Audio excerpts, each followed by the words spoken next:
Lo que voy a mencionar a continuación no es una clase de matemáticas como tal, sino casi parece historia, la historia de las matemáticas. Alrededor del año 1600 y tantos, 1670, un gran científico, un gran filósofo inglés, o sea, británico, llamado Isaac Newton, descubrió lo que ahora llamamos el cálculo de derivadas. Él no le llamaba derivadas, sino fluxión, el cálculo de las fluxiones. Ese concepto de fluxiones, que pues, tanto lo criticaron, etcétera, etcétera, le sirvió para medir, pues por ejemplo, en el movimiento de los planetas, podía calcular la velocidad de un planeta en un momento determinado, a pesar de la distancia que hubiera entre el planeta y la Tierra, por ejemplo, Mercurio, Venus, lo que sea, y también nada más conociendo la trayectoria, que era una elipse. Sorprendente para su época, estoy hablando de 1670 aproximadamente, y él ya podía calcular cosas de ese nivel. Lo que más puede sorprender es que al mismo tiempo, exactamente al mismo tiempo, un filósofo, otro filósofo, era filósofo y abogado, alemán llamado Wilhelm Leibniz, también descubrió el mismo cálculo, los mismos procedimientos, pero pensando en la magnificencia del universo, en lo grandioso de Dios y en la esencia de las cosas, a los que él le llamaba que todos estamos hechos por átomos, pero esos átomos él le llamaba mónadas. Entonces, por un lado, el estudio de las mónadas y de la filosofía dio el cálculo diferencial e integral, y por otro lado, el cálculo de las velocidades y los movimientos planetarios dio el cálculo diferencial e integral. Fueron inventados prácticamente al mismo tiempo. El primero que publicó fue Leibniz, el alemán, el segundo que publicó fue Newton, y por eso muchas veces decimos que el que lo inventó fue Leibniz, aunque en realidad en primera había ciertos antecedentes con Pierre de Fermat y otros más, pero los inventores simultáneos e igual de importantes son Newton, Leibniz.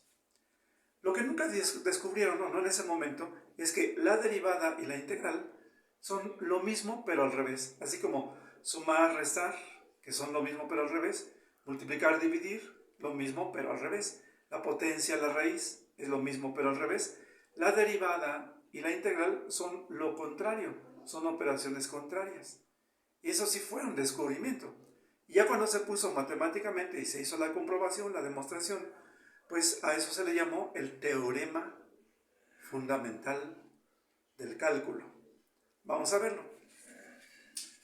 La derivada, en pocas palabras, la derivada es una operación matemática que nos permite calcular la pendiente, o sea, la inclinación de la tangente, o sea, de una línea recta, y a una curva. ¿Qué significa todo esto? La tangente es una línea recta como esta, por ejemplo. Aquí hay una curva, y tangente significa que se recarga en la curva, nada más así, como sobrepuesta, tic. No vamos a hacer que atraviese, porque cuando la recta atraviesa la curva, se llama secante. No es una secante, sino una tangente. Tangente. Entonces la curva, la tangente. Y aquí es la tangente, pero si estuviera en este punto, la tangente estaría más paradita. O si estuviera en ese punto, la tangente apunta hacia abajo. Hacia abajo.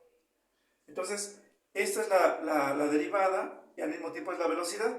Si va así, la velocidad es creciente. Si va aquí, la velocidad es menos creciente. Si va acá, es la velocidad decreciente y así por el estilo.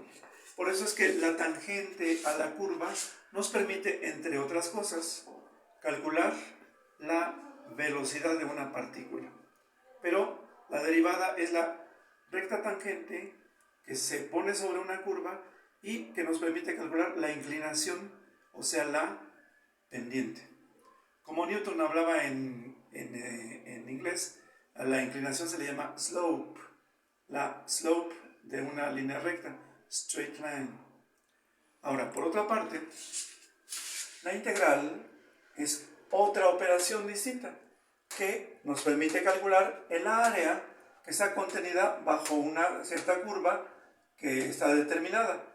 La curva es una función, aquí está la función, y es así una lombricita, y va a ser desde un punto A, que es este de acá, hasta un punto B, que es este de acá, el eje horizontal, que es este, y esto puede ser un cuadro, es un cuadro, pero acá arriba está mordisqueado por la función. No importa, este cuadrito mordisqueado por arriba, se le puede calcular su área fácilmente o de manera relativamente sencilla, nada más con conocer la función y calcular la integral. Lo sorprendente, ya dije, es que la derivada y la integral, que fueron descubiertas en forma tan diferente, tan disímbola y casi accidentalmente, después se descubrió que son la misma operación pero inversa. De manera que la tangente, que es la función derivada, se puede representar, por ejemplo, se representa con una comita. Si esta es la función f, su derivada es f' de x. Esta es la derivada. Y la integral, que es el área bajo la curva, se representa así con una especie de letra S.